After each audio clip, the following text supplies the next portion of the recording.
Carlos Moedas, a European Commissioner for Research, Science and Innovation, demanded someone has to pay, as he claimed Brexit is simply a lose-lose situation.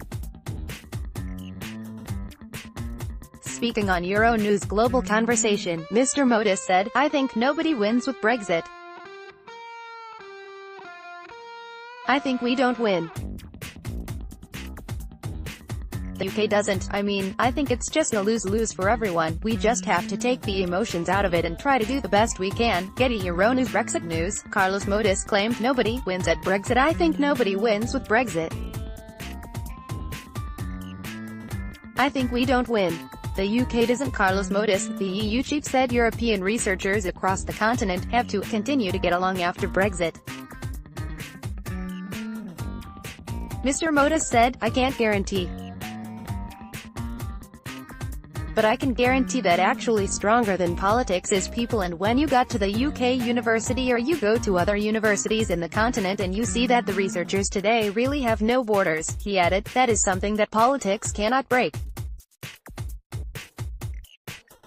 The question is that, who is going to pay for it? I would love to be part of getting to a solution in terms of a way of getting the UK and the European Union together in a science program." The European Union's chief Brexit negotiator Michel Barnier told EU 27 minister in May that no significant progress has been made on Brexit. Mr. Barnier also warned there was a risk of failure on the Irish border issue and how the agreement will be governed.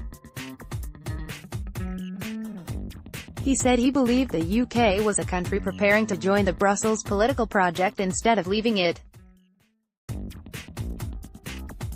He told the audience, "Sometimes when I read some UK papers, I would just take an example of, not the external security or defense, but the internal security. It seems reading this paper that we have a country who have just begun the process of accession. It cannot be business as usual."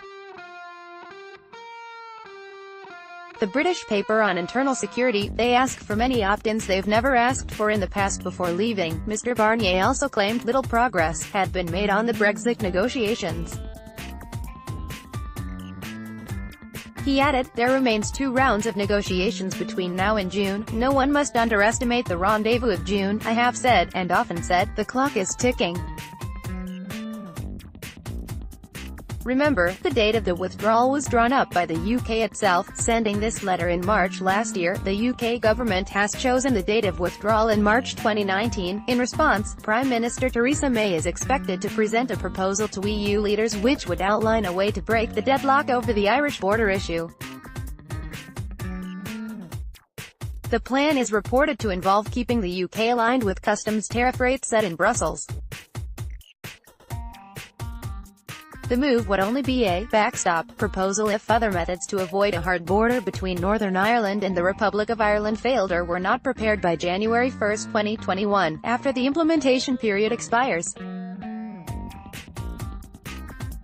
Mrs. May has already called out the existing fallback option, which would keep Northern Ireland closely aligned to EU rules, as being unacceptable, because it would create a border in the Irish Sea with the rest of the UK.